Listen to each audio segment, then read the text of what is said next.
শুভ Bijoya Dashami guys. এখানে যাচ্ছি আমি ফুল লই আমাদের ক্লাবে ফুল দিয়ে আসব। তো অনেক সকাল উঠছি বুঝছো ফুল পাড়ার লাগিয়া। তো আমি প্রায় আইয়া পড়ছি প্যান্ডেলের সামনে, বেশি দূরে নেই, আইয়া পড়ছি। তো দেখো আমি আইয়া পড়ছি প্যান্ডেলের ভিতরে। তো মা কোনো নিদ্রায় রইছেন, আমি শুধু আইসি আইয়া ফুল লই মানে দিয়া যাই গিয়া। তো আমি ভক্তি দিলাম মায়ের সকালের সময়।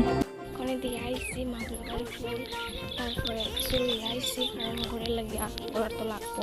আজকাল বৃহস্পতিবার লক্ষ্মী পুজো দিতাম হইব। সো দশমী আইয়ে পড়লাম দেখতে দেখতে। প্রথম ভাবছিলাম মা কবে আসবে ঘুরবো ফিরবো, কত মজা হইব। এটা আমাদের বাঙালির উৎসবটা না দুর্গা পূজায়। দুর্গা পূজাটা মাত্র 4 দিন লাগে, মা দুর্গার মাত্র 4 দিন লাগে। আর এখন আজকে দশমী মাঝে যাইতে গেছে না, খুব খুব দুঃখ লাগে। কারণ এক